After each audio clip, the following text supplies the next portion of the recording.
Hey y'all, welcome back to the podcast.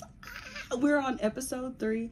I'm Zarissa, your host, and today we are going over the book The Woman in the Window. Okay, it also is a motion picture film on Netflix, and we are gonna get into it. I'm gonna recap what it's about.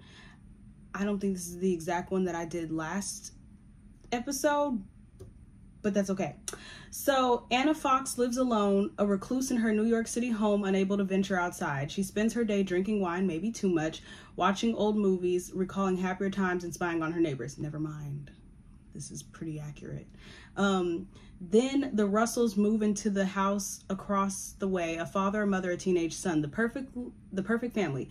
But when Anna, gazing out her window one night, sees something she shouldn't, her world begins to crumble, and its shocking secrets are laid bare. What is real? What is imagined? Who is in danger? Who is in control? This diabolically gripping thriller, no one and nothing is what it seems. Twisty, powerful, ingenious, and moving. The Woman in the Window is a smart, sophisticated novel of a psychological suspense that recalls the best of Hitchcock. And you guys should be very proud of me because I did type up some notes that we could refer to. I literally put notes on every person that was important in my mind in the book. So how it starts in the beginning is what they said. She is living on her own.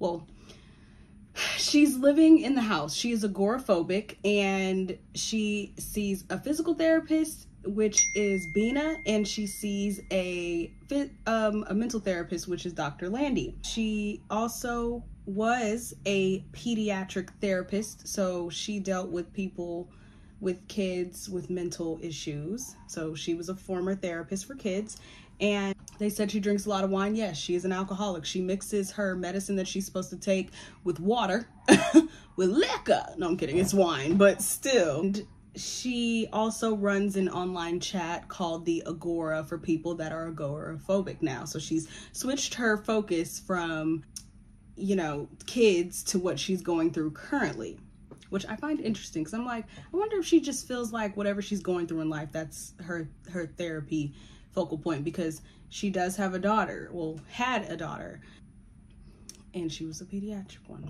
So it starts off with her just kind of just drinking and doing her medicine and going to her therapy visit. Well, her therapy visits are going to her. She also gets a tenant named David, who's supposed to be super attractive. Like, he's a hottie. Bina's like, dang. But he had to move in at a discounted rate because she needs someone to do all the outside work and like bring food in, because she is literally scared of outside. Like, if you open the door and let fresh air hit her, she is going to pass out. She's gonna have a panic attack and freak out. So she likes to look at her neighbors. She likes to take photos of her neighbors and figure out who's moving out, who's moving in, who are these people. And she's always doing that. So there's a new family, and it's the Russells. They move in, and it's a mother, a son, and a father. And the son, named Ethan, comes by and gives her a lavender candle, saying his mother gave it. And she was like, oh, he seems such like a sweet, darling boy. Oh, he seems so troubled because, he just moved and he doesn't know anyone here and he's homeschooled. So sad, so sad. Smallest violin. If you read the book, you don't understand why I'm so like insensitive by this point. So she meets them and she's looking through the window and everything seems fine. So for Halloween, she decides that she's not going to hand out any candy because she can't go outside, and she's like, I'm just gonna turn off my lights. The kids start egging her house, and she's like, this is my house, and she tries to go out there and faints. And then that's when Catherine, who she thinks is Jane Russell, helps her in. She's like, oh yes, Ethan is my son. And she wasn't lying. She just kind of answered to a name that Anna gave her. So she talks to her. She seems really cool. And she's like, I think I'm going to like them. The same night, I think her Alistair comes in. And Alistair is like, anybody been here? And she's like, no. What are you talking about? Because she got weird vibes from him. Which, I mean, valid. He kind of does have weird vibes. But the son has weirder vibes. Anyways. Okay, so she's looking out her window again. And she's looking over at the Russell's house. And she sees Catherine, who she thinks is Jane. Maybe I shouldn't say that. I don't know. Catherine, who she thinks is Jane, arguing with someone, but she doesn't know who. And she sees Catherine get stabbed, who she thinks is Jane. So, not Jane. Anyways, so what happens is she sees it and she calls. She's like, 911. My neighbor's been stabbed. My neighbor's been stabbed. Everything's going crazy. She's freaking out. And she's calling. She's like, I don't know who stabbed, but you need to go quick. So the 911 people, they do arrive at her house. And she's just like, something happened in your house. Something happened in your house. There's a dead person in your house. I know it. And Alistair is like, girl, I don't know what you're talking about. And it's easy to get over on her because, again, she doesn't leave her house. She does her pills and she does her alcohol. So it's just, she's just the crazy neighborhood drunk lady. What happened was, who walked in was Jane Russell. And she was like, that's not her. And I was like, how you gonna tell them who is? And this whole time that you're reading the book, you think, you're kind of teetering on, is she tripping? Or is she making this up? Or is this really happening? Because she's also talking to her daughter and her husband, who she's saying is away. So she makes it seem like they're on the phone having a conversation with each other. So they're like, you're tripping out, you're doing your medicine, you need to relax and calm down, you're doing too much. And she's just like, I know somebody died and y'all not gonna make me feel like I'm crazy, because I'm not. So that happens, and after that, she just starts really stalking. So sidebar of what's going on is, there on the Agora, she starts talking to this new person who comes in at the same time that the new family moves into her neighborhood, and the name is Granny Lizzie. So Granny Lizzie is agoraphobic and can't leave her house, but seems like such a sweet lady, such a delight. And she's over here telling Granny Lizzie how to set up her passwords, how to do this, that, and the third. I just wanted to put that in there. So while she is going through all this stuff, trying to get to the bottom of it, trying to play detective, weird things start happening in her house.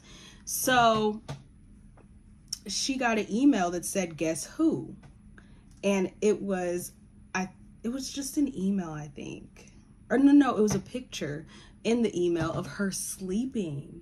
And she was like, someone has been in my house. I think it's that Jane lady that's acting like she's Jane and she's not. And they're like, she's Jane. She's like, no, she's not. They come back, the detectives come back, and she's like, so now what? And they go like, okay, you could have took that yourself. It's a Google thing. It's not traceable. How do we know you're not just making this all up? I'm trying to remember focal points. Oh, she also told Granny Lizzie about what's happening to her family, and we start finding out that, which I'm definitely about to go into next. And so then they tell her, they were like, I think you are just spiraling and having a bad spiral because your family passed away and it's messing with your mind. So I forgot to sidebar that it's two detectives. It's Detective Little and Detective Neroli. Detective Little is not little. He is a big black man and he is the good cop. Detective Neroli is the bad cop. Like, she's not going for any of this. She was like, your family is dead. You told us they were away. I was like, dang, girl, is that how you supposed to do it? I know you playing bad cop, but that's just insensitive. So they're like, I think maybe you're hallucinating, you know, you're drinking wine a lot, you're taking your medicine, you've been through a lot. And so she starts thinking about it, and it finally hits her like, yeah, her family is dead. And so she starts trying to clean herself up.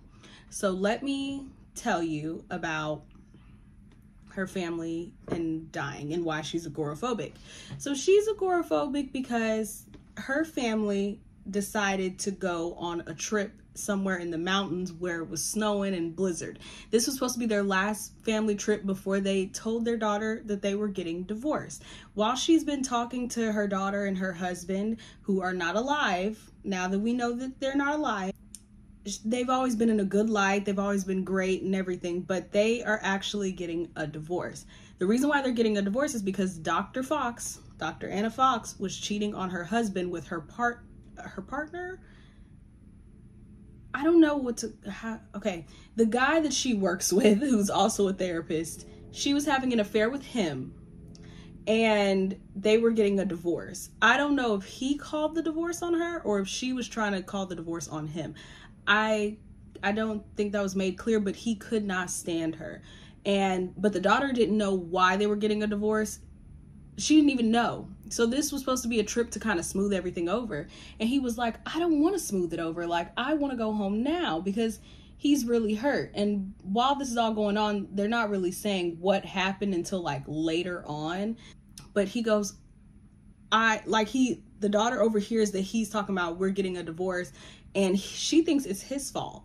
She's like, you are messing up our home. Fuck you. Like, she thinks it's her dad when really they're getting a divorce because of what her mom is doing. But, you know, she's kind of playing innocent right now, trying to make everything look smooth. And she's like, I'm trying to make this family thing great. What did you think was going to happen? This is why I didn't want to tell her. And I'm just like, okay, you cheated on your husband. Like, please stop acting like you're the victim here and he just fell out of love with you. You were doing stuff. So anyways, they're driving back home because they're like, we're leaving tonight. And they're like, I guess you better go before the storm hits. So they're driving. And well, she's driving because he was like, you're gonna drive. So she's driving and she gets a message and he goes, guess who? And that's another thing why guess who was so interesting, because that's something he always would say to her. So it was like, who's playing with her? But she was telling Granny Lizzie all this stuff. And we're gonna get into who Granny Lizzie really is. So she was trying to reach for her phone, you know, trying to answer it, and he was getting mad because he already knew who it was, and she drove off the cliff. And mind you, it's snowing really hard, a blizzard, I would say, a snowstorm, and for 2 nights, almost 3 days, they were at the bottom of the cliff and nobody knew where they were, had no phone signal, couldn't call nobody. And while she's trying to keep them alive with it snowing and cold, you know, she's kind of slowly losing her mind, thinking she's not going to make it. And what had she done? She ruined her family. And by the time they finally find them, the husband didn't make it. He was the first to die. And then they tried with the daughter.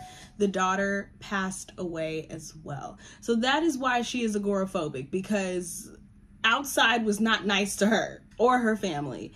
And the reason why she talks to them, she knows they're not real, but she talks to them out of comfort because she was like, she misses them, you know? And she definitely thinks that the whole situation is her fault, which, is it bad if I say yeah? Yeah, it is. I think karma really hit her in her face. They didn't have to hit that hard. But, you know, she blames herself, and that's why she is the way that she is. And it took the bad cop telling her, your family's dead. You've been telling everyone they're away, wearing your ring, making it seem like y'all are separated. You're not. And she finally reached out to the guy who she had the affair with. He didn't give a damn. He was like, I tried to reach out a couple times and you ain't say nothing to me. And to me, I'm just like, you know, like, she was in the hospital under critical condition because she got into an accident.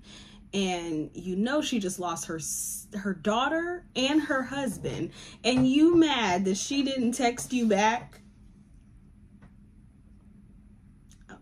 He was never worth anything. It kind of reminds me of one of my favorite movies, actually, where the side guy was definitely nothing. He was not even worth stepping out of your marriage for.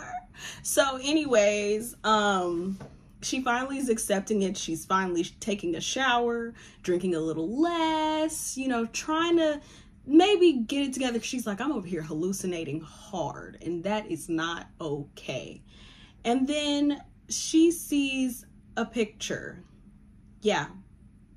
She sees a picture, and in the glass, there is a picture. There's like the reflection of Catherine, who is Jane. Well, who she thinks is Jane. Oh, before I get there, her and David did it. Okay. And she pissed him off because he in confidence told her that he had gotten in trouble with the law for domestic violence. And she was like, well, maybe it was him. Maybe he killed her. And he was just like, I've been over here trying to help you, vouch for you. I even, you know, thought we were doing something together, and you gonna blame me? So yeah, he's like nowhere to be found. He done left her hanging. He was like, I'm moving out. Okay. There, no sympathy is being drawn for this woman, like none. And I'm like, dang, like nobody is playing with her right now. Not a soul. So she keeps confiding in Ethan. She's confiding in the 17-year-old that can't really do nothing. We'll get there too. But, you know, she's like, I know that's your mom. Why did you lie? Why are you going along with it? And he was like, yeah, that's my adopted mother. Actually, my father killed her. Yep. Please don't turn him in. Give me some time so I can talk to him, okay? Please, please, I need to talk to him before you, turn him in. And she's just like, okay, some time. And I'm also forgetting this one important section as well. She has a cat named Punch. I should have put Punch on there because he is important too. Sorry, Punch. Punch is her cat. Punch, since everybody has came in and out or whatever, has had a limp, and she needed to take Punch to go get her limp fixed. And also, Punch used to be around Ethan a lot. Like whenever Ethan would come in, Punch would want to curl up with him. But after a while, Ethan came by and he was like, I guess your cat doesn't like me anymore. And the cat was limping. So she's like, it's been quiet for too long. And like, she's still hearing like Ed and Olivia, which is her daughter, and her husband. They are still chatting, and she's like, shh, be quiet. I'm trying to stop being a cuckoo for Cocoa Puffs person. Leave me alone. And he's like, how did he know that Punch had a limp or something? Because, Ethan was like, when he came in after she said, I know, he was like, how's his paw? You know? And she was just like, in the back of her mind, her husband's voice was like, how did he know about Punch's paw? And then she was just like holding Punch. She was like, how did he know? And then he went, because I've been in your house every night. I was like, oh no, you not just go walk into somebody's house. But mind you, she also gave him a key because she was like, if you ever need somewhere, I don't know if that was a therapist in her or if she was just lonely. I don't know, but I thought that was weird. But he was like, I've been coming in and out your house actually, because before you even gave me a key, I had already copied your key because you weren't going to need it. You don't leave the house. And I'm like, wow. So we find out Ethan is crazy. But Ethan was like, I've been in here all night, and he was messing up my flow. I'm over here like going through your stuff, and he's just wanting to be around me. So I kind of stepped on him. I'm like, this mother, father, sister, and brother, you know? And he's like, oh yeah, you know the selfie that I took that you couldn't figure out if you took it? I took that. I'm also the one who emailed you. And you know how you can't get in your phone? It's me. I'm the reason, because you told me how to get in because you've been talking to Granny Lizzie. I'm Granny Lizzie. And I was like, wow. He was like, so you're a bad mom just like my original mom.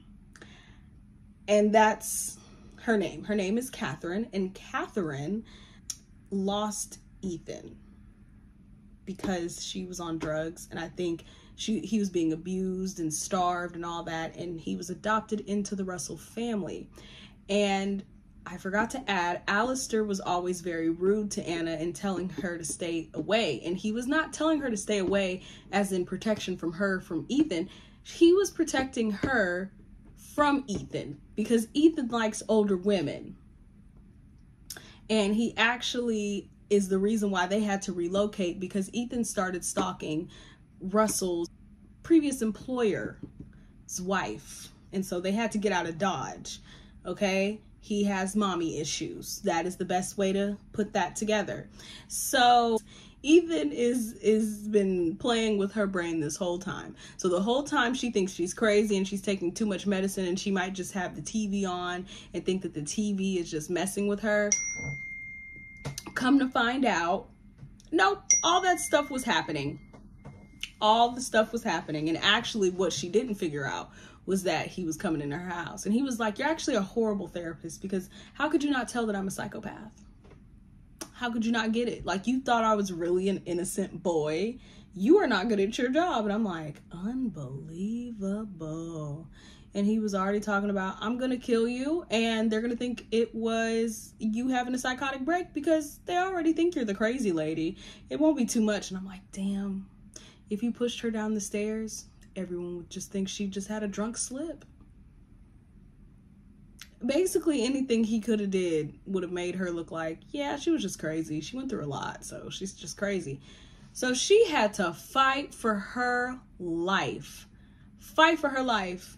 She had to kill Ethan, because Ethan was trying to take her out. Yep. Ethan tried to take her out. She actually used some of her therapist abilities to go, you're enough, your mother loved you and you deserved better, and you're not this horrible, you're not this person, wait, you're not yourself, this isn't you. She did that to him, and it made him calm down long enough for her to push him. And she actually had to go outside to save her own life, which helped her cope with her agoraphobia. And now she no longer lives in that house, I think. Is that what ended up happening? I think she moved. No, that was the movie. I think in the movie she moved, but in the thing, she might have stayed. She might have stayed and just was like, whatever. I'm like, I would move. I don't know. Feel like a lot of bad things have happened. I need a new place, but for some reason she didn't feel the need to move, but I could be wrong. I'll put somewhere if she actually moved or not. Somewhere on here, because I can't remember. She started getting herself back together. She tried to reach out to David to apologize. He didn't want to listen. Detective Little and Detective Neroli owed her a big apology. Alistair Russell went to jail. Jane Russell, the real Jane Russell, didn't know any of it, so she's just trying to get Alistair out of the mess, but she's also really pissed about the situation. But yeah. And I did half watch the movie. I didn't fully watch it. A part of me wants to like watch it now. But because I don't want to give you a review on the movie, because I feel like I didn't really watch it. I watched it until like halfway, and then I came back at the end when they were over here fighting. But I feel like from what I saw of the movie, maybe I need to watch it again. I think that they could have did just a little bit better with just little things that the book did. So the whole time we're thinking that she's talking to her family on the phone, or they're somewhere around, and you know, nobody is suspecting that her family's dead. And I feel like in the movie, I feel like you already knew, but maybe I just knew because I already read the book, so I don't know. But that's something that I was like, I wish you could have like played us a little more. And then Ethan, I feel like I could just tell off the back that Ethan was crazy. Like, I looked at him, I'm like, crazy. But I'm like, maybe it's because I already read the book. So I'm like, I don't know. He gave me crazy vibes off the back. I love that I wrote all this stuff out and didn't bother to like read this stuff. But yeah, that was the end of that book. I give it a 4.5 out of 5 because it was really good. It kept me reeling. I was like, she's crazy. No, she's not crazy. She's crazy. No, she's not crazy. Is she crazy? Are they alive? Did they die? Are they dead? No, they're alive. Who killed her? Is she even real? I loved that whole mind game of like, which one is it? And then finding out at the end if it really was or was not. So that book has high ratings for me. And now we can go ahead and talk about the book that we are going to next, that I'm already halfway done reading. My client did her big one when she recommended this series to me. Court of Mist and Fury. So we're back on track. You know how the first episode was A Court of Thorn and Roses, and I just kind of took y'all for a whirlwind on episode 2, and now episode 3, we're back on episode 4 of the A Court of Thorn and Roses series. So let me give you a book summary on this, because this is the next thing that we're going to be reading. It says, Feyre endured so many trials and hardships in her life, more than one person should carry. She is haunted and hollow after what she faced under the mountain to save Tamlin and his people. Looking at eternity as one of the high fae, she has to figure out what she wants. Okay. Her marriage is approaching, but the closer it gets, the more divided she feels. Part of her wants to uphold her bargain with Rhysand, the High Lord of the Night Court, and the other part wants to float through life with Tamlin in the Spring Court. Through it all, do you mind? Ads are popping up and everything. Through it all, Feyre learns how to weave through the deception, intrigue, great power, and evil looming on the horizon. Feyre might be the key to saving them all again, but before she can save anyone, she has to put the fractured pieces of herself back in order and master her new gifts. And also, this book is by, I feel like I should just tell you that again, just to let you know, so you're not like, who? Sarah J. Maas. Okay, we're back on track. I'm gonna try to stay on track, okay? I promise. I'm gonna try to not veer away from this book series. I'm lying right now, okay? I'm gonna tell you the truth. We're gonna talk about this book, but I'm probably gonna go ahead and jump to another book series that I want to start, but you won't know what it is until episode 4. So we're going to finish the series, but we're going to sprinkle around. Okay? Until next time, you guys, thank you for tuning into the podcast, the book club podcast, LeBlanc Library, and have a good week. And I will see y'all in the next episode. Bye, guys.